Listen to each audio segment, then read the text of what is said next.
em algumas coisas que compõem o índice, o INCC. Bom, primeiro, onde ele é apurado, gente? Isso aqui veio do método de cálculo do IPC. O INCC faz parte do IPC. O IBGE, a Fundação Getúlio Vargas publica esse material, e eu verifiquei nesse material na última atualização que eu encontrei, que foi de 2016, né? Que são os critérios de ponderação para o cálculo do INCC. Se você procurar no Google, você acha esses critérios lá. Então, quais são as 7 capitais que o índice é levantado? Belo Horizonte, Brasília, Porto Alegre, Recife, Rio de Janeiro, Salvador e São Paulo. Pessoal, olha o percentual de ponderação por cada cidade. São Paulo tem 27,89% e Rio de Janeiro 19%. Então, São Paulo e Rio de Janeiro respondem por praticamente metade da influência regional do indicador. É um peso muito concentrado para um indicador que é utilizado no Brasil inteiro. São poucas capitais também. Eu achava que, eu confesso que eu não conhecia essa disposição, eu achava que eram mais cidades. A mim dava, sei lá, umas 100 maiores cidades. Realmente é muito pouca, né, a representação. Exatamente. É um trabalho difícil de se fazer, né? Então, assim, com isso que sai todo mês, né, para uma instituição, né, que ela deve ter recursos finitos para apurar isso, mas eu tinha a impressão que eram mais cidades apuradas. Tinham mais cidades apuradas. Pois é surpreendente isso, né? E assim, você imagine obras de infraestrutura, obras que estão distantes de uma capital, que o frete não está embutido nisso aí. Então, tem que tomar muito cuidado com a utilização do INCC como indexador para essas obras distantes dessas capitais que estão aí, né? Então, isso é um ponto que eu queria passar. E, de maneira nenhuma, nós estamos aqui criticando o indicador. O indicador existe, os critérios estão aí, mas o que a gente vê é que ele é muito utilizado em segmentos e tipos de contratos de obras que estão muito distantes nos seus critérios. Vamos passar aqui mais algumas coisas. Então, aqui agora, no item 4 da apostila da FGV, ele explica a estrutura da amostragem, como que foi retirado a estrutura de ponderação da amostragem. Foram considerados 3 tipos de obra.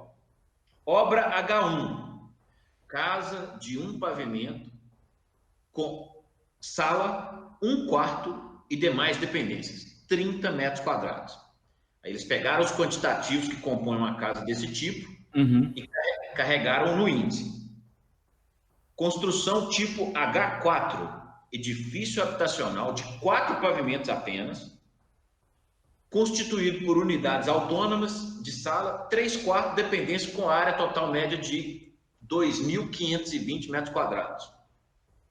E o último, o H12, edifício habitacional de 12 pavimentos, composto de apartamentos de sala, 3 quartos e dependências com área total média de 6.000 metros quadrados. Bom, e é só isso.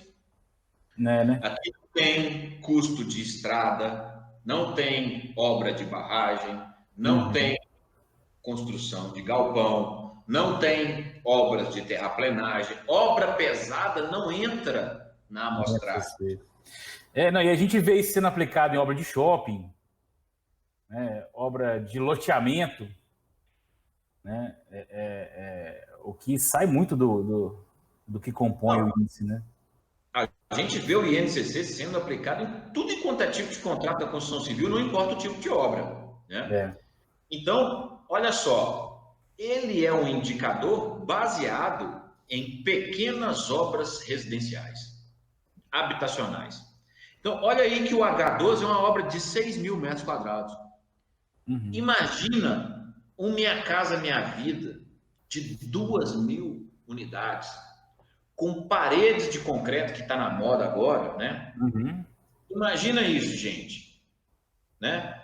A construção civil, nos últimos anos, esse sistema de construção de paredes de concreto se tornou muito popular, muito utilizado na habitação. Obras com uma área enorme. E essas obras têm um consumo, por exemplo, de cimento, porque as paredes são feitas de concreto, proporcionalmente maior do que uma obra feita com alvenaria de tijolo, né? Então, você tem algumas coisas aí que não são representadas de uma maneira adequada, né? Vamos passar mais um ponto aqui disso do item. Essa tabela 2 aqui, do item 4, ela mostra a participação do índice em cada capital.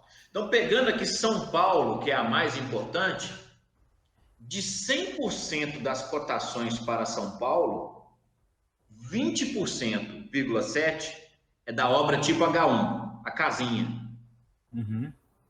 37% o prédio menor e 41% o prédio um pouco maior. Ok? Então, isso aqui também é uma importância da ponderação que eles utilizam. Sim, agora observação, né? Primeira coisa, esse critério de você usar 3 tipos de edificações, né? Provavelmente eles deviam ter uma boa representatividade lá quando o índice começou, né? Que, se não me engano, é na década de 70. Então, ou seja, eles ocupavam a construção civil na proporção que eles eram os mais representantes. A representação que eles entregam era importante, assim, não for assim. E essa proporção entre as cidades aí, eu imagino também que devia refletir essa realidade. Então, por exemplo, quando você pega Brasília com muita edificação pequena, devia ser uma realidade da época que se definiu essa tabela de proporções aí, né? E eu imagino, né, eu acho que vale cravar aqui que essa tabela não é atualizada. Ela deve ser... Senão você está mudando o critério, né? Senão você está distorcendo um pouco o INCC, né? Mas é interessante ver. Realmente, ela foge um pouco da realidade de muita obra, né? De muita obra que a gente controla, por exemplo. Eu baixei a apostila desse critério do ano de 2009, do ano de 2014 e do ano de 2016. Eu não encontrei uma mais nova que 2016. E todas as 3 estão iguaizinhas. Então, isso não mudou desde a apostila de 2009 que eu consegui baixar na internet, né? Então, não é um critério de cálculo que tem sido muito alterado nos últimos anos, não. Sim. Bom, agora, pessoal, olha só a planilha com os principais itens que compõem o cálculo, né? Então, ela tem um título aí, ó, materiais, equipamentos e serviços, que está totalizando 54% do índice, tá? Está 100% lá em cima, 54%. Eu circulei de vermelho alguns itens muito representativos que me chamaram a atenção. Vergalhões e arames de aço carbono, 4,73% de todo o índice. É um peso altíssimo, tá? Me chamou muita atenção, 4,2% para elevador. Considerando que aquela casinha não tem elevador, predinho de 4 andares, alguns têm, alguns não têm elevador. Um vai ter, né? E o outro, o prédio tem, né? Então, é um item muito representativo. Elevador é feito de chapas inox, alumínio, componentes eletrônicos, ou seja, o dólar tem uma influência forte no preço de um elevador hoje em dia.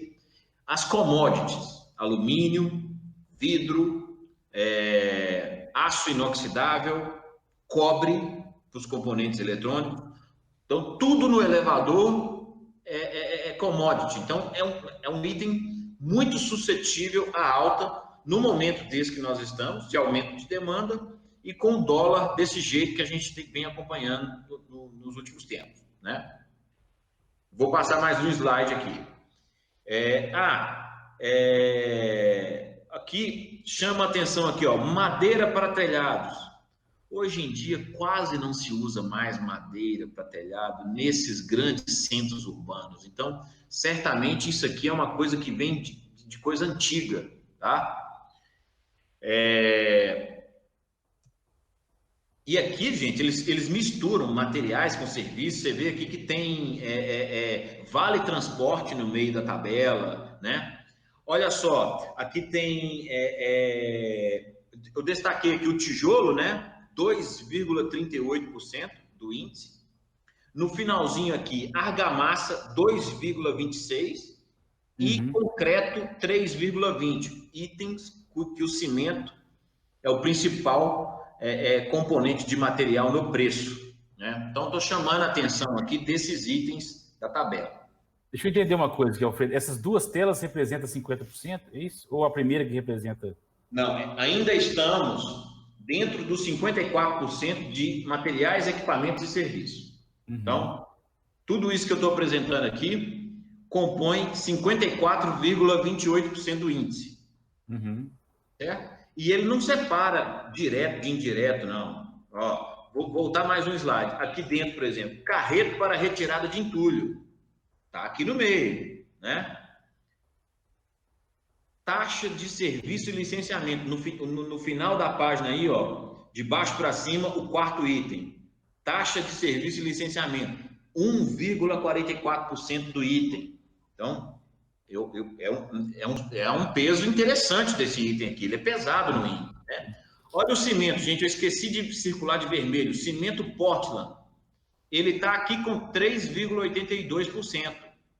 Só que nós temos uma duplicidade, porque depois a gente tem o concreto, que usa cimento, e a argamassa, que usa cimento. Então, o cimento aqui tem que estar cerca de 5% de todo o indicador. É um peso muito alto para esse item, ok?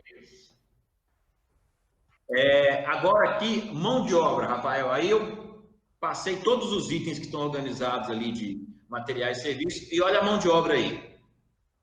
Ajudante especializado, 12,48%. Armador, bombeiro, carpinteiro. E olha que interessante, eles colocaram aqui, ajudante especializado, 12,48%. Olha o servente lá embaixo. Último item de mão de obra, no pezinho da página aí. É a página 66 da 8%. Olha, em todos os orçamentos que a gente tem visto, servente tem um peso maior do que o ajudante especializado. Então, isso aqui, com certeza, é uma estrutura de ponderação bem antiga mesmo, que está sendo utilizada aí, né? Engenheiro, 3,66%. Achei muito elevado esse percentual do engenheiro na formação aqui do índice e, sobretudo, da mão de obra. Se a mão de obra é 45% e o engenheiro está 3,6%, então, certamente também, isso aqui é uma estrutura muito antiga.